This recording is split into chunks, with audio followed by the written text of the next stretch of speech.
মঞ্চের আহ্বায়ক শরীফ ওসমান হাদির প্রয়াণের পরে বৃহস্পতিবার রাতে জাতির উদ্দেশ্যে ভাষণ দিলেন বাংলাদেশের অন্তর্বর্তী সরকারের প্রধান উপদেষ্টা মোহাম্মদ ইউনূস। দেশবাসীকে ধৈর্য ও সংযম বজায় রাখার আবেদন জানান তিনি। হাদির মৃত্যুতে শনিবার শোক দিবস পালন করা হবে বলেও জানিয়েছে বাংলাদেশের সরকার। বাংলাদেশের জাতীয় পতাকা অর্ধনমিত থাকবে। শুক্রবার আয়োজন করা হবে বিশেষ নামাজ প্রার্থনার। সেই সঙ্গে তিনি জানান, ওসমানের স্ত্রী ও সন্তানের দায়িত্ব গ্রহণ করবে সরকার। দেশের সকল নাগরিকের প্রতি আন্তরিক আহ্বান জানাচ্ছি, আপনারা ধৈর্য ও সংযম বজায় রাখুন। আইনশৃঙ্খলা রক্ষাকারী বাহিনী ও সংশ্লিষ্ট সংস্থাগুলোকে পেশাদারিত্বের সঙ্গে তদন্ত কার্যক্রম পরিচালনা করে সুযোগ দিন। রাষ্ট্র আইনের শাসন প্রতিষ্ঠায় সম্পূর্ণরূপে প্রতিশ্রুতিবদ্ধ।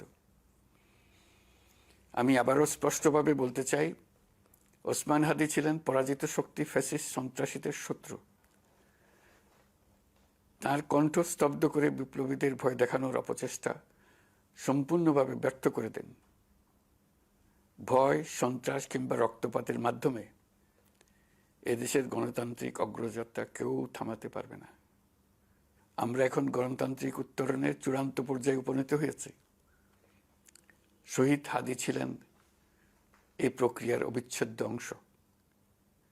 তার একান্ত ইচ্ছা ছিল আসন্ন নির্বাচনে প্রতিদ্বন্দ্বিতা করে নতুন বাংলাদেশ বিনির্মাণের পরবর্তী ধাপে সক্রিয় ভূমিকা রাখা।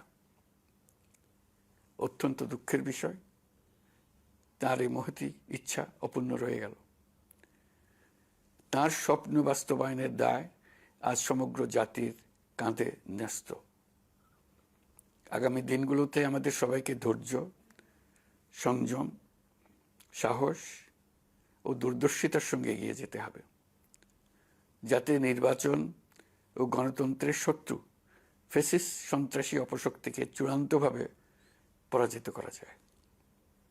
এই শোকের মুহূর্তে আসুন আমরা শহীদ শরীফ ওসমান হাদির আদর্শ ও ত্যাগকে শক্তিতে পরিণত করি,